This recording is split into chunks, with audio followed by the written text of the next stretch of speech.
నమస్కారం, బతుకమ్మ సమాచారానికి స్వాగతం.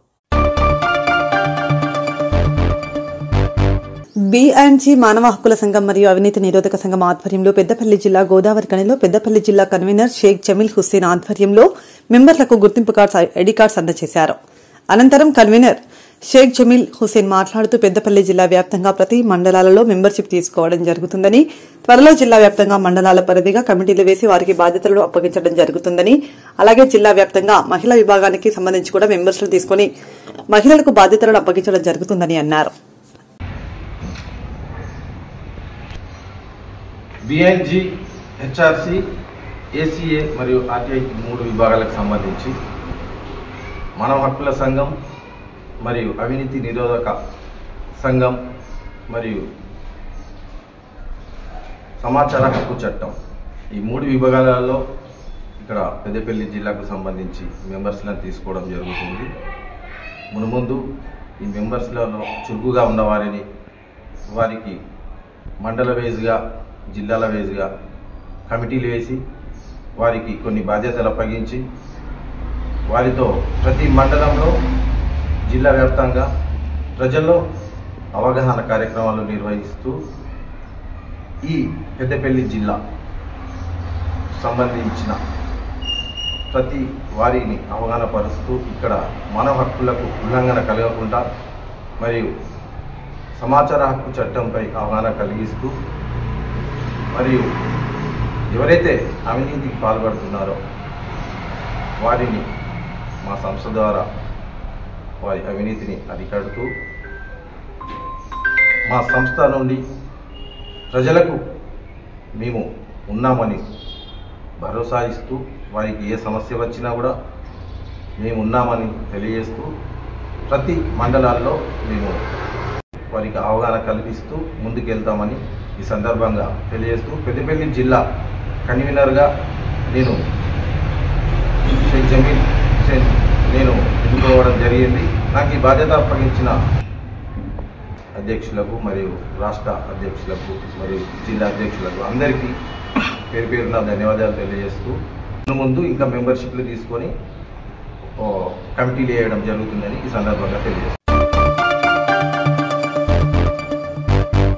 సందర్భోచితంలో సేవాస్ఫూర్తి విరాజిల్లుతోందని పలువురు పేర్కొన్నారు. గోదావరికని లక్ష్మీనగర్లోని గణేష్ గూడ్స్ యజమానులు అన్నదమ్ములు రాజేష్, రమ్య, రాకేష్, స్వాతి వివాహ వేడుక సందర్భంలో ఈ రోజు ప్రగతి నిరాశ్రయ ఆశ్రమంలో జ్యోతిగాంధీ ఫౌండేషన్ నిర్వహణలో పేదింటి వారికి బియ్యం, పిల్లలకు ప్యాకెట్ మనీ ఈ దంపతులు అందించారు. ఈ దంపతుల సేవ నిరతిని పలువురు కొనియాడారు. కార్యక్రమంలో రాకేష్ తో పాటుగా ఫౌండేషన్ కార్యనిర్వాహకుడు దయానంద్ గాంధీ తదితరులు ఉన్నారు.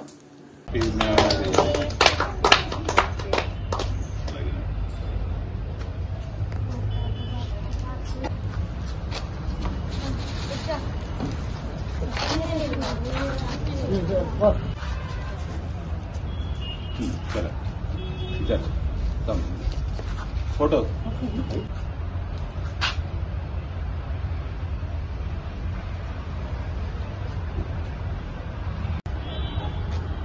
ఎప్పుడైనా ఎక్కడైనా సాధారణంగా సమాజంలో జరిగేటువంటి ఒక విషయాన్ని గమనిస్తే ఏ ఇంట్లో కానీ ఏ కుటుంబంలో కానీ బర్త్డే కానీ వివాహ దినోత్సవం కానీ జరుపుకున్నట్లయితే తమ ఇంటికి పరిమితమై ఇంట్లోనే మాత్రమే ఆ వేడుకను జరుపుకోవడం అనేది సర్వసాధారణంగా సాంప్రదాయకంగా మొదటి నుండి వస్తూ ఉన్నది.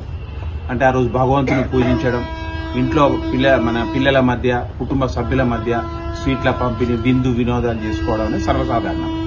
కానీ ఈ రోజుల్లో మారిపోయింది. ఎందుకంటే సమాజంలో మన ముఖ్యంగా గోదావరికని ప్రాంతంలో సేవా సంకల్పం, సేవా స్ఫూర్తి అనేది విరాజిల్లుతూ ఉంది. ప్రతి ఒక్కరి ఆలోచన ఏంటంటే మా ఇంట్లో జరిగే ప్రతి వేడుకకు సందర్భోచితంగా ఏదో ఒక కార్యక్రమం చేయాలనేటువంటి ఆలోచన వచ్చింది.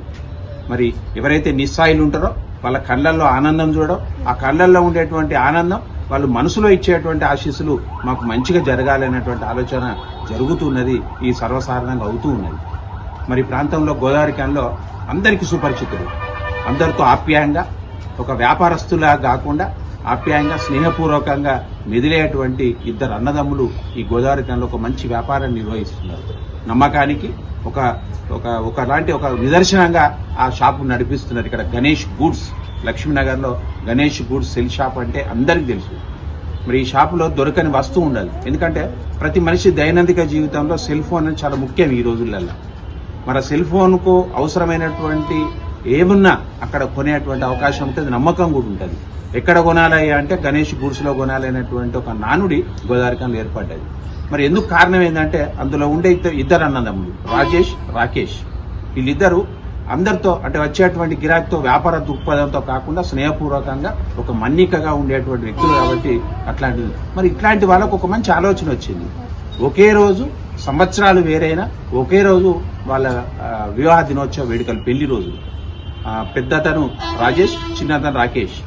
మరి రాజేష్ రమ్య, అలాగే రాకేష్ స్వాతి, ఈ దంపతుల యొక్క వివాహ వేడుక ఈ రోజు ఒక మంచి ఆలోచన చేసి ప్రగతిలో ఈ కార్యక్రమాన్ని ఏర్పాటు చేయడం, మరి మా మనసున్నటువంటి మనుషుల మధ్య ఈ రోజు కేక్ కట్ చేసి వాళ్ళ కొంతలో కొంత సహాయం చేయాలన్నటువంటి ఆలోచన రావడం, వాళ్ళు ముందుకు రావడం నిజంగా ఒకసారి ఆ ఇద్దరు దంపతులకు, ఆ ఇద్దరు అన్నదమ్ములకు మనం ఒకసారి గట్టిగా చెప్పల ద్వారా అభినందన తెలియజేయాలి. Thank you. February 14 Valentine day కాదు, భారత అమర జవాన్ల దివాస్, పశ్చాత్త సంస్కృతి అనే ఈ రోజును వీడనాడి భారత జవాన్ల నివాళిని ఘనంగా జరుపుకుందామని బజరంగ్ జిల్లా సంయోజక నాయకులు సంపత్ యాదవ్ పేర్కొన్నారు.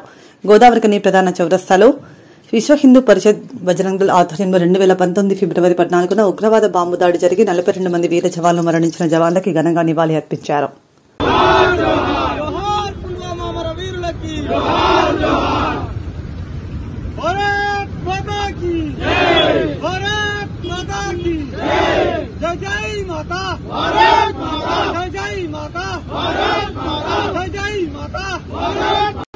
वंदे मातरम, मातरम मातरम, वंदे मातरम। देश की रक्षा कौन करेगा, कौन करेगा? हम करेगा, हम करेगा। देश की रक्षा कौन करेगा, कौन करेगा? हम करेगा, हम करेगा। देश की रक्षा कौन करेगा, कौन करेगा? हम करेगा, हम करेगा। भारत माता की जय, भारत माता की जय।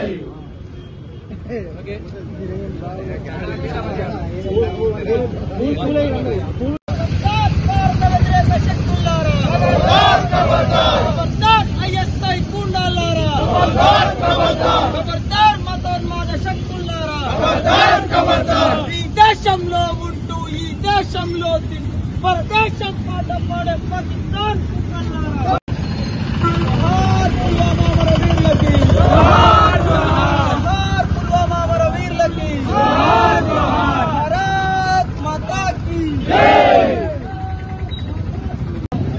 సరిగ్గా ఇదే రోజున భారతదేశం దిగ్భ్రాంతికి గురైన రోజు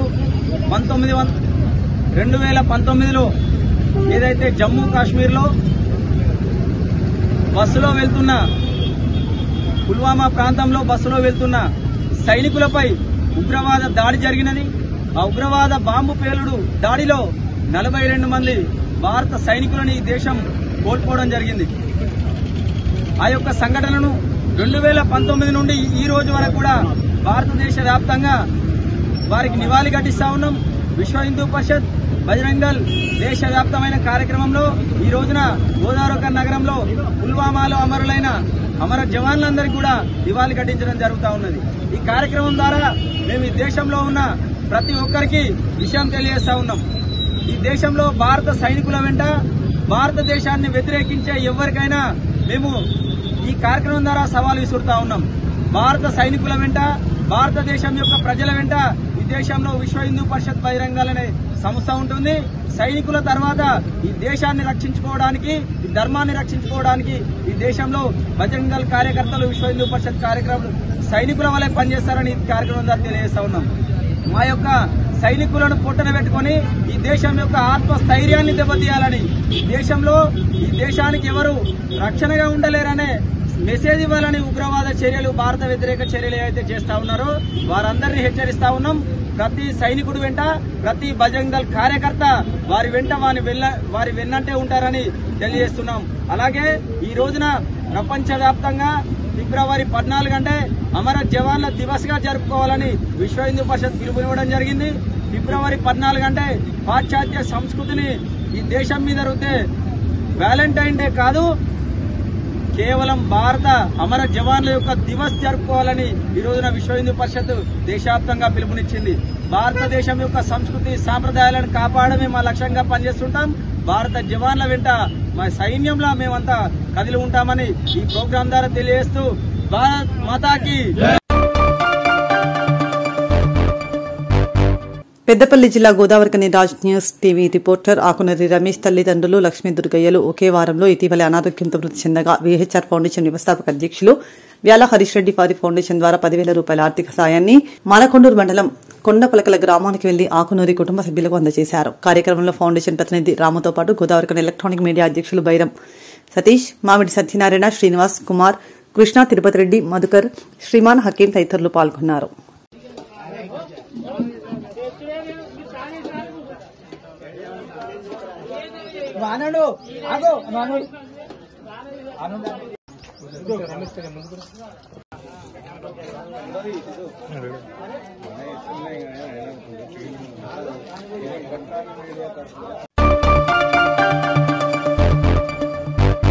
రామగుండం మాజీ ఎమ్మెల్యే కోరుకంటి చందర్ తండ్రి కోరుకంటి మల్లయ్య ప్రథమ వర్ధంతి వేడుకలను నిర్వహించారు. గోదావరికని తిలక్ నగర్లోని విశ్వం కమ్యూనిటీ హాల్లో నిర్వహించిన కోరుకంటి మల్లయ్య ప్రథమ వర్ధంతి వేడుకలకు వివిధ పార్టీలకు, యూనియన్లకు చెందిన నాయకులు, కార్యకర్తలు, బంధువులు హాజరై మల్లయ్య చిత్రపటం వద్ద పుష్పాలను ఉంచి నివాళి అర్పించారు.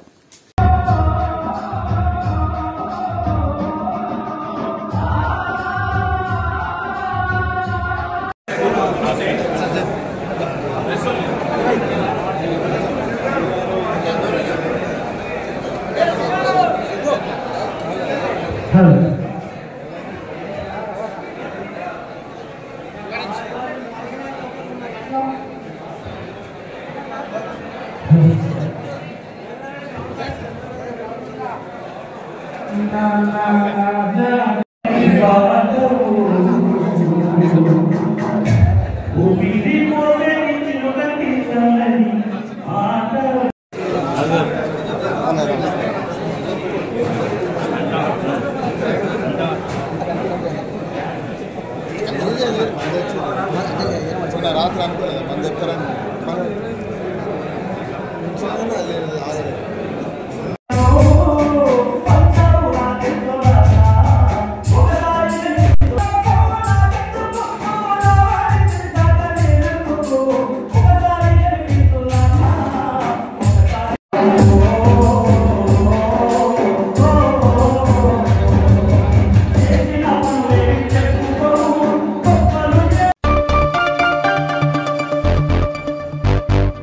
జిల్లాలో అక్రమ ఇసుక రవాణా నియంత్రణకు అధికారులు ప్రత్యేక చర్యలు తీసుకోవాలని రాష్ట్ర మైనింగ్ శాఖ కార్యదర్శి ఎన్ శ్రీధర్ అన్నారు. శనివారం జిల్లాకు విచ్చేసిన రాష్ట్ర మైనింగ్ శాఖ కార్యదర్శి ఎన్ శ్రీధర్ ను జిల్లా కలెక్టర్ కోయ శ్రీహర్ష స్వాగతించారు. అనంతరం ముత్తారం మండలంలోని ఖమ్మంపల్లి, జిల్లలపల్లి గ్రామాల్లో ఉన్న ఇసుక రీచ్లను TGMDC vice chairman బీఆర్వీ Sushil Kumar తో కలిసి తనిఖీ చేశారు.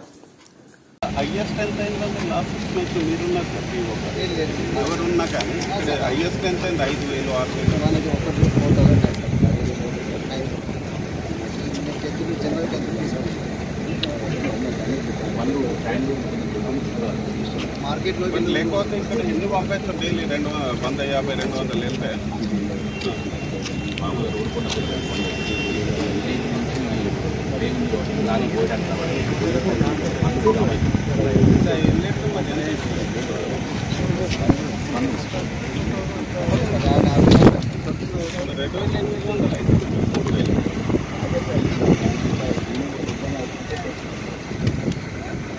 అప్పుడప్పుడు వచ్చి అడ్డం అంటారు సార్. 3,000 ఇది 3,000 చేయాలి. డబ్బులు చేయాలి. ఇప్పుడు ఎంత ఉంది స్టాక్?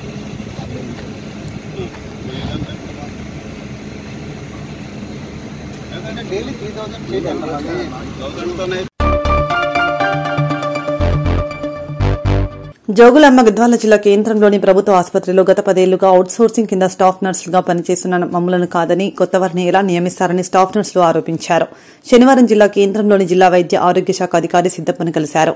ఉద్యోగ నియామకాల్లో ముందుగా మాకు ప్రిఫరెన్స్ ఇవ్వాలని కమిషనరేట్ నుండి 2024 జూన్ 22న సర్క్యులర్ జారీ అయిందన్నారు.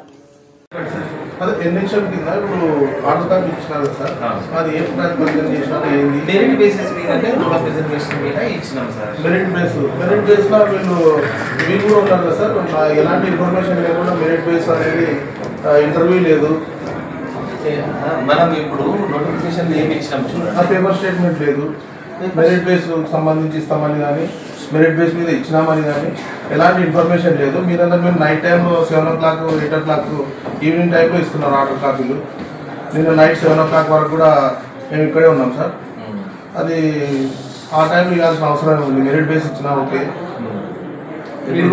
7 o'clock ఏమైందంటే మనకు కలెక్టర్ సార్ దగ్గర మనకు అపాయింట్మెంట్స్ మనకు సుమారు ఎప్పుడైంది 3 o'clock 3:30కి 3:30 టైం అయిపోయిన తర్వాత ఈవినింగ్ నైట్ టైంలో ఇప్పుడు మనది సార్ ఏమన్నారంటే నిన్నటికి క్లోజ్ చేసేసుకున్నాం ఇచ్చేసేయండి కలెక్టర్ గారు చెప్పారా సార్ అన్నమాట? అవును, ఇప్పుడు కలెక్టర్ సార్ ఆదేశాన్ని మనం ఫాలో అవుతాం సార్. ఏం మెరిట్ బేస్ అంటే ఎట్లా తీసుకున్నారు సార్? ఇప్పుడు rule of reservation merit basis first వాళ్ళు క్వాలిఫై ఎగ్జామ్ ఏమైతే ఉన్నారో ఆ క్వాలిఫై ఎగ్జామ్ బేసిస్ మీద మనం ఏం చేస్తామంటే వాళ్ళు మార్క్స్ తీసుకుంటాం. మీకు అందరికీ తెలుసు కదా, మీరు అందరూ కూడా మెరిట్లను దీంట్లో పెట్టలేదు, నోటిఫికేషన్లో పెట్టలేదు. కాబట్టి compulsory rule of reservation merit బేసిస్లోనే తీసుకోవాల్సి వచ్చింది. వీళ్ళు కమిషనరేట్ నుంచి కూడా వాళ్ళు గతంలో మీకు ఇచ్చినారు సార్ గతంలో నోటిఫికేషన్ వచ్చింది. ఇది నోటిఫికేషన్ వచ్చింది సార్, ఇది నోటిఫికేషన్ కాదు, ఇది సర్క్యులర్ వచ్చింది మాకు. ఇది ఎప్పుడైతే వచ్చింది దానికన్నా బిఫోర్ మేము నోటిఫికేషన్ ఇచ్చినాం. దీన్ని ఇంక్లూడ్ చేయడానికి రాదు. కొన్ని డిస్ట్రిక్ట్లు మహబూబ్నగర్లో మహబూబ్నగర్ వాళ్ళకి ఏమైందంటే వాళ్ళు నోటిఫికేషన్ పేపర్లో నోటిఫికేషన్ ఇవ్వకన్నా ముందర ఇది సర్క్యులర్ వాళ్ళకి అందింది. ఇది వస్తుందని మాకు కూడా తెలియదు. ఇప్పుడు మేము కూడా చాలా బాధపడుతున్నాం. ఇప్పుడు మీరందరూ డిస్ప్లేస్ మీకు రాకపోవడం అనేది మాకు కూడా ఎంతో చింతిస్తున్నాం నిజంగా. కాకపోతే మేము నోటిఫికేషన్ ఏమంటే మిమ్మల్ని వినండి అమ్మా, ఇంత జరిగింది, ఇంత ప్రాసెస్ ఇంత లేట్ అయింది కదా, మీరు ఇచ్చిన తర్వాత మేము నోటిఫికేషన్లు ఇవ్వలేదు, గవర్నమెంట్కి మళ్ళీ రావడం జరిగింది. మేము ఇట్లా సర్కులర్లో ఇక్కడ ఇట్లా వచ్చింది, మేము ఎట్లా చేయాలనేది. అట్లాంటి తర్వాత మీరు నోటిఫికేషన్లు ఏమైతే ఇచ్చిండ్రో దాన్ని ఫాలో అవ్వండి. 17 మంది లిస్ట్ ఉంది సార్. వాళ్ళు ఏ కండిషన్లో ఉన్నారు వాళ్ళు వీళ్ళ ఇప్పుడు ఈమె ఉంది సార్, ఈమె 19 నంబరు 19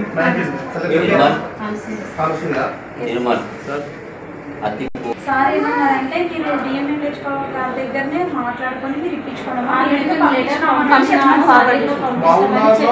అదే బేసిస్ బట్టి మా అందరిలో ఓల్డ్ స్టాఫ్ ఇచ్చేసారు. 18 మంది స్టాఫ్ ఇచ్చినారు. మీరు చూడండి నోటిఫికేషన్ వాళ్ళకి చూడండి, మాది చూడండి వాళ్ళకి చూడండి, తేడా ఉంది కదా. కమిషనరేట్ నుంచి వాళ్ళకి ఇచ్చినారు, వాళ్ళకి కూడా రిజల్ట్ అయితే మనం మెరిట్ చేయకముందే వచ్చింది సార్. ఇదైతే మనకు మెరిట్ లిస్ట్ రెడీ చేస్తామని ఎందుకు చెప్పాలి, అప్పుడు ఇస్తామని చెప్పి మీరే చెప్పినారు సార్ గతంలో. మీకు నోటిఫికేషన్ మీకు ఇచ్చిన డేట్ లో కూడా మీరు ఆ రోజు కూడా చెప్పినారు మీకే ఇస్తామమ్మా, మీకే ప్రయాణం చేస్తామా. మీరు లాస్ట్ మీరు 28th నోటిఫికేషన్ ఇచ్చినప్పుడు మీకు ఇస్తామమ్మా, మీకు ఇస్తామని మీరు చెప్పిన మాటని మళ్ళీ ఇప్పుడు మీరే తిరిగి మీకు కాదు ఇది మేము నోటిఫికేషన్ అడ్వాన్స్ ఇచ్చినాము అని మళ్ళీ మీరే చెప్తున్నారు సార్. మరి ఆ రోజు మీకు తెలియదు సార్ నోటిఫికేషన్ ఇంపార్టెంట్ అనేది. నేను ఆ రోజు స్టేట్ కూడా రాసినాం. మీరు ఇప్పుడు మీరే చెప్పినారు మాకు ఇస్తామని, మీరే అవుట్సోర్సింగ్ నోటిఫికేషన్ వచ్చిందన్నారు. అన్ని విషయాలు చెప్పిన తర్వాత ఇప్పుడు సెలక్షన్ ప్రాసెస్ రాత్రి చెప్పేసి ఇప్పుడు అవకాశం లేదు నోటిఫికేషన్ బిఫోర్ ఇచ్చినామని ఇలాంటి సాకులు చెప్పడం కరెక్ట్ కాదు సార్. వీళ్ళు ఇప్పుడు కరోనాలో ప్రాణాలు తగ్గించి కష్టపడి పనిచేస్తున్నారు. ఫస్ట్ వేవ్ సెకండ్ వేవ్ అందరు కరోనా వచ్చింది. ఫ్యామిలీలో మాకు సార్ మేము ఇప్పుడు అకస్మాత్తుగా ఇప్పుడు ఎక్స్పీరియన్స్ లేని వాళ్ళకి కూడా ఇచ్చినారు మీరు జాబ్. వితౌట్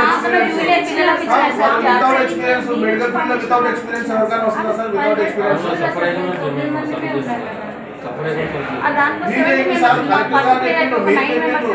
మీకు ఇస్తామని స్థానిక ఎమ్మెల్యే గారు చెప్పిండ్రు. అందరితో మేము కరోనా చేసినాం కాబట్టి మాకు ప్రియారిటీ అని కమిషనర్ గారి దగ్గరికి వెళ్తే కమిషనర్ గారు ఆర్డర్ ఇస్తే కూడా మీరు ఆయనకు ఆర్డర్ మేము రిటర్న్ పెట్టినాము, మేము నోటిఫికేషన్ అడ్వాన్స్ ఇచ్చినాము అని చెప్తున్నారు. మరి అలాంటప్పుడు మాకు ముందే చెప్తే మేము మళ్ళీ కమిషనరేట్ కూడా వెళ్ళేవాళ్ళం కదా సార్. మీరు కమిషనర్ అయితే మరి డిఎంహెచ్ఓ గారు ఇట్లా మాకు మీరు నోటిఫికేషన్ ఇవ్వకముందు తర్వాత ఇచ్చినారంట సార్ మేడం మీరు ఇట్లా అంటున్నారని చెప్పి మేము కూడా కమిషనరేట్కి వెళ్ళేవాళ్ళం. మేము మేము మీతో సార్ మీరు చెప్పిన మీ ఆధీనంలోనే పనిచేసే వాళ్ళం సార్. ఫస్ట్ నుంచి పనిచేస్తున్నాం. గత 7 సంవత్సరాలు 9 సంవత్సరాలు మీ హ్యాండ్ వల్ల మీ డిపార్ట్మెంట్ లో పనిచేస్తున్న వాళ్ళు మీరు సార్ బాస్ వీళ్ళందరికీ మీరు చూడకపోతే, మీరే న్యాయం చేయకపోతే, తండ్రి పొజిషన్ ఉన్న మీరే న్యాయం చేయకపోతే మీరే మీకు అర్థమైంది సార్. ఒకటే అక్కడ పొరపాటు జరిగింది. ఇప్పుడు వనపర్తిలో కూడా చూడండి, ఇదే మేము చేసినట్టే చేసింది. అందుకని వాళ్ళు చూసి మామనాడులో కూడా వాళ్ళు ఒకటి లక్కీ. వాళ్ళు ఏమైందంటే నోటిఫికేషన్ ఇది కూడా యాడ్ చేసి ఇచ్చారు. అవును సార్. ఇది ఇచ్చినారు అంటే ఇది మీరు చెప్పినట్టే చేసేవాళ్ళం. ఇది ఇవ్వనందుకమ్మా మేము నోటిఫికేషన్ ఇది ఇవ్వలేదు. అవును sir. Selection merit list roster చేసేటప్పుడు కూడా వీళ్ళు కనీసం ఒకసారి చెప్పి మరి ఈ పద్ధతి ఉంది, మనం ఇట్లా చేస్తున్నాం ఏందని చెప్పి మీరు స్టాఫే కదా సార్, మీ స్టాఫే కదా, వీళ్ళు కనీసం కన్సల్ట్ చేయాల్సిన బాధ్యత మీరు ఇది కదా. దానికన్నా ముందు కమిషనర్ దగ్గరికి వెళ్ళి లెటర్ తెచ్చి మీకు చూపించాం సార్. మరి ఇలా లెటర్ వచ్చింది సార్ అన్న విషయం మీరు ఒకసారి గుర్తు చేసింటే మళ్ళీ ఒకసారి మేము కమిషనర్ దగ్గరనే వెళ్ళే వాళ్ళం సార్. ఇలా ఆల్రెడీ లెటర్ మీతో మినిస్టర్ గారి దగ్గర కూడా ఆల్రెడీ కమిషనర్ నుండి వచ్చింది కదా, వాళ్ళు కన్సల్ట్ చేస్తారు, మీరు తీసుకొని మీరు రాకపోతే మా దగ్గర రాండి అని చెప్పిండు సార్. అప్పుడు మెరిట్లో ఏమవుతుంది మరి ఆమె పరిస్థితి కనీసం ఇప్పుడు ఏఎన్ఎంలో కూడా రీసెంట్ గా పాస్ అయిపోయిన వాళ్ళు కనీసం 16 సంవత్సరాలు చెప్తాను మీకు అందరికి. ఇప్పుడే మీరే న్యాయం ప్రొవిజన్ చెప్తే వీళ్ళకి న్యాయం జరుగుతుందా సార్? ప్రొవిజన్ ఉండొచ్చు, కమిషనర్ గారు కూడా మీకు లెటర్ పంపించిన తర్వాత ప్రొవిజన్ న్యాయం అంటే కష్టంగా సార్. మా జూనియర్స్ పిల్లలకు దీంతో పాటు హాస్పిటల్లో వీళ్ళు ట్రైనింగ్ కి వచ్చిన పిల్లలకి ఇప్పుడు జాబ్లు వచ్చినాయి సార్. మొన్న ఇంకా అసలు జస్ట్ 3 months అయిపోయింది సార్ వాళ్ళకు వచ్చిన జాబ్స్. మేము ఎన్నో ఏళ్ళ నుండి కోవిడ్ నుండి చేస్తా ఉన్నాం.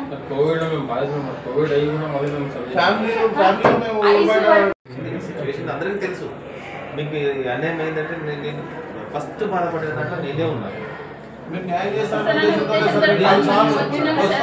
మీరు చేస్తాము కన్సల్ట్ చేస్తామని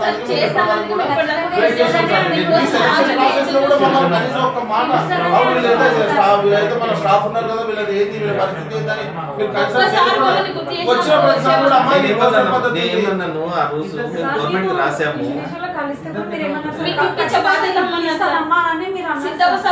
చెప్పారు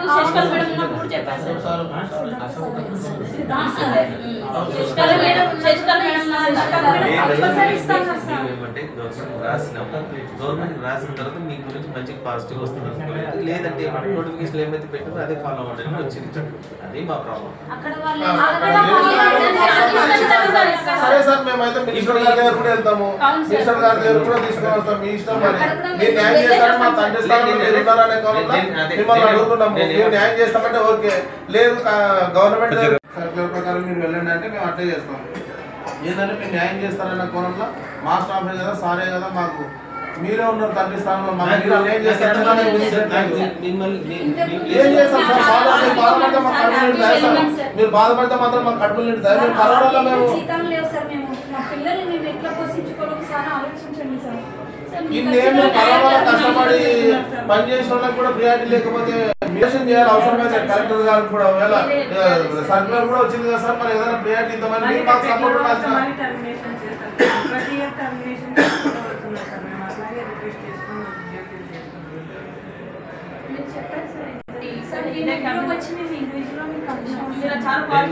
నమస్కారం అండి. అది నిన్న మన దగ్గర రిక్రూట్మెంట్ జరిగింది స్టాఫ్ నర్సులు ఏఎన్ఎంలోది కాంట్రాక్ట్ బేసిస్లో. వాళ్ళకి ఏమంటే rule of reservation and merit basis దాని ప్రకారంగానే చేయడం జరిగింది. ఎవరైతే ఆల్రెడీ మన దగ్గర సర్వీస్ చేసుకుంటూ డిస్ప్లేస్ అయినారో వాళ్ళకి ప్రిఫరెన్స్ ఇవ్వలేదు. ఎందుకు ఇవ్వలేదు అంటే మనం నోటిఫికేషన్లో ఆ మ్యాటర్ ఇంక్లూడ్ చేయనందుకు మనం వాళ్ళకి ప్రిఫరెన్స్ ఇవ్వలేదు. కాకపోతే మనం నోటిఫికేషన్ ఇచ్చిన తర్వాత ఒక సర్క్యులర్ కమిషనర్ సార్ నుండి వచ్చింది. అది మనం కలెక్టర్ సార్ దగ్గర కూడా మనం డిస్కషన్ చేయడం జరిగింది. ఆల్రెడీ మనం నోటిఫికేషన్ వచ్చిన తర్వాత వచ్చినందుకు మనం ఏం చేయాలని క్లారిఫికేషన్ కోసం కూడా స్టేట్కి రాయడం జరిగింది. అక్కడ కూడా మళ్ళీ స్టేట్ నుండి మనకేమంటే మీరు ఏమైతే నోటిఫికేషన్ ఇచ్చిందో దాన్ని ఫాలో అవ్వండి అని వచ్చింది అని చెప్పి, సో దాని ప్రకారంగా చేసినాం. మరి ఫర్దర్ వాళ్ళ రిక్రూట్మెంట్ ఎట్లా? ఫర్దర్ అది హయ్యర్ ఆఫీసర్స్ దగ్గర మాట్లాడి వాళ్ళకి న్యాయం అయ్యేటట్టు మనం ఆలోచిద్దాం.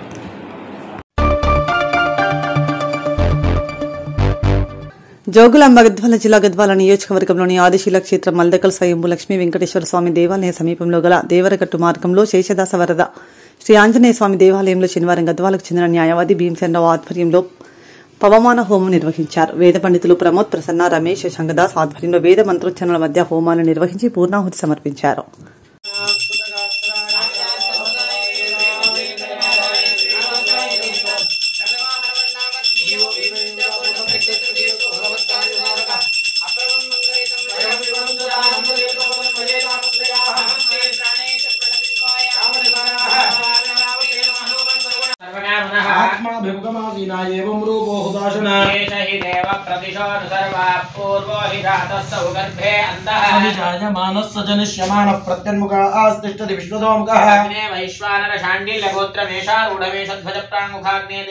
मम सन्मुखो वरदो भव सुप्रसन्नो भव अग्निं दृक्परिविच्य अग्निमलङ्कृत्य ओम ओम ओम भीम विष्णवे नमः स्वाहा विष्णवैदं नमः ये ये क्षमा हवनि यद्रव्यैः ताभ्यस्ताभ्यः सकृदेव परित्यक्तं नमः భక్తులు రైతులు శేషదాసుల వారిని ప్రార్థించగా వారు భక్తులు రైతుల కోరిక మేరకు ఈ మధ్యలో ఉన్న గుండుకు గల స్థలములో అంగారంతో ప్రాణదేవుణ్ణి శేషదాసుల వారు లిఖించినారు. మరుసటి దినం వారు లిఖించిన అంగార ప్రాణదేవుడు ఆంజనేయ స్వామి రూపము దాల్చినాడు. ఆ ఆంజనేయ స్వామి వారు ఆనాటి నుండి ఆ బ్రహ్మరాక్షను సంహరించి రైతులకు ప్రజలకు ఇక్కడ మేలు చేసినారు. ఇది ఇక్కడ ఈ ఆంజనేయ స్వామి యొక్క విశిష్టత అనేటువంటి ఒక సూచన ద్వారా మందకల్ క్షేత్రానికి వచ్చినాడు. ఇక్కడ మందకల్ క్షేత్రంలో శేషదాసుల వారు అనేక మహిమలు చూపించినారు. సాక్షాత్తు గంగను ఆ యొక్క దేవుని యొక్క పాదాల దగ్గర ఈ రోజు కూడా గంగ ఉంటుంది. అలాంటి అనేక శేషదాసుల వారి మహిమలు ఉన్నాయి. ఆ విధంగా మహిమల లోపల ఈ అంగార రూపమైనటువంటి ఆంజనేయ స్వామి ఒక శేషదాసుల వారి యొక్క మహా జ్ఞాన సంపన్నుడు. ఆయన యొక్క మహత్యానికి, ఆయన యొక్క తపశ్శక్తికి ఇది ఒక నిదర్శనం. ఎందుకంటే వెళ్లే సమయమందు ఈ పరివాహక ప్రాంతంలో ఉన్నటువంటి ప్రజలంతా కూడా ఏమైంది, అందరూ మీరు వెళ్ళిపోతున్నారు తొందరగా, ఇంకా సూర్యాస్తమయం కాలేదు అంటే, స్వామి ఇక్కడ సూర్యాస్తమయం అయితే ఒక బ్రహ్మరాక్షసు వస్తుంది, ఈ ఎదురుగా గుండు దగ్గర చింత చెట్టు ఉంది, ఆ చింత చెట్టు మీద బ్రహ్మరాక్షసు ఉంటుంది, మమ్మల్ని అన్ని ఇబ్బంది పెడతాయి కనుక మేము వెళ్ళిపోతున్నాం, మేము పశువులు అని తీసుకొని వెళ్ళిపోతున్నామని అంటే, మీకు అలాంటి ఏమీ భయం రేపటి నుండి ఉండదని ఆ మందకల శ్రీనివాసుని దగ్గరికి వెళ్ళి ఆయనను ప్రార్థించుకొని ఆ ధూపాన్ని అంగారాన్ని వేసి అటువంటి అంగారాన్ని తెచ్చి ఈ గుండుకు, ఎందుకంటే యంత్రోద్ధారక ప్రాణదేవుని ఏ విధంగా అయితే వ్యాసరాయల వారు ప్రతిష్ఠించినారో అదే ప్రకారంగా వ్యాసరాయల పరంపర శిష్యులైనటువంటి మరియు మన శేషదాసుల వారు ఆ అంగారంతో ఇక్కడ ఒక ఆంజనేయ స్వామిని ఒక ఆకారాన్ని చేస్తున్నారు. ఆ ప్రకారంగా శేషదాసుల వారు ఇక్కడ కాష్టమోహన వ్రతం చేసినారు. అంటే 41 రోజులు ఒకటే ఉత్తుత్త పండు స్వామికి నైవేద్యం చేయాలా. ఆ నైవేద్యం చేసిన ఉత్తుత్త పండు మాత్రమే ఒక తీర్థము, ఆ ఉత్తుత్త పండు మాత్రం స్వీకారం చేస్తూ 41 రోజులు కాష్టమోహన వ్రతాన్ని, ఎందుకంటే ఒకటి చింతరేవుల సుక్షేత్రంలో చేసినాడు, రెండవసారి ఇక్కడ కూడా ఆయన ఈ కాష్టమోహన వ్రతం చేశాడు. అంటే మౌనంగా ఎవరితో మాట్లాడకుండా, ఆహారాన్ని స్వీకరించకుండా ఆ స్వామికి నైవేద్యం చేసినట్టు ఖర్జూర పండు తింటూ జీవనం రావు అందరూ కూడా చౌకలీస్ భీమసేనరావు అని వాళ్ళ ఇంటి పేరు. అంటే వకీల్ వెంకటరావు గారి మరి కమలమ్మ గారి చిన్న కుమారుడు భీమసేనరావు అని అందరూ ఆయన కౌన్సిలర్ భీమసేనరావు అని కూడా అంటారు. ఆ భీమసేనరావుని ఇక్కడ ఒకటి సంకల్పం అయింది ఆయన, మేము ఇక్కడ బహుమాన హోమం చేయాలి. దాదాపు 5 సంవత్సరాల నుండి ఆయన ఈ దేవాలయం నిర్మాణం అయింది, భక్తాదులు సహకారంతో దేవాలయం నిర్మాణం చేసినారు. ఈ యొక్క దీన్ని ఎట్లా చేయాలంటే రోజు రోజు ఆయనకి ఇష్టం ఉందో లేదో కానీ అనుకున్నాము వాయిదా వేయడం, అనుకుంటాము వాయిదా వేసి ఈరోజు ఎటువంటి దినం అంటే మాఘ బహుళ తృతీయ, ఈరోజు శనివారం. ఈరోజు నక్షత్రం ఏమంటే ఉత్తరా నక్షత్రం. అంటే ఉన్నటువంటి అభయాన్ని, అంటే మీకు ఎవరికి ఏం భయం లేదు, ఈ బ్రహ్మరాక్ష ద్వారా ఈరోజు మీకు ఎలాంటిది ఉండదు అని చెప్పి అభయాంజనేయ స్వామిని వేసి చేతిలో సౌబంధిక పుష్పాన్ని పట్టుకున్నటువంటి ఆయన స్వామిని చేస్తూ ఆ అంగారం ఎప్పుడైతే చేశారో ఆ చింత చెట్టు పైన ఈ ప్రాంతంలో ఉన్నటువంటి బ్రహ్మరాక్షస పీడ పరిహారమైంది. ఆ రోజు నుండి అందరూ కూడా మన నిశ్చితంగా వాళ్ళ పొలాలకు వాళ్ళు వెళ్ళి అందరూ వెళ్ళేటువంటి వారు అని కథలు వింటున్నారు. అదేవిధంగా ఈరోజు ఇటువంటి దాన్ని ఇక్కడ రోజు కూడా అభిషేకం అర్చన చేస్తూ అనేకమంది మన గద్వాల అంటే శంకాపురము గోపాలదాసుల వారికి అంటే ఉపనయనం చేసినటువంటి వంశం ఉన్నారు. ఈ యొక్క అంటే దేవాలయం నిర్మాణము ఇక్కడ దేవాలయం చింతరేవుల ఆంజనేయ స్వామి యొక్క అర్చకులు మరియు మల్లకల్ దేవాలయం ఒక అర్చకులు కూడా చింతరేవుల భీమసేనాచార్యుల వారి యొక్క వ్యవసాయ క్షేత్రంలో ఈ యొక్క ఆంజనేయ స్వామి దేవాలయం ఉంది కనుక ఇక్కడ వాళ్ళు నిర్మాణం చేసినారు కనుక ఇది ఉత్తరోత్తరంగా అందరి భక్తాదులు కూడా సహాయ సహకారాలు ఉంటూ చేయాలని వాళ్ళు కూడా చేస్తున్నారు. ఇంతటితో వార్తలు సమాప్తం. నమస్కారం.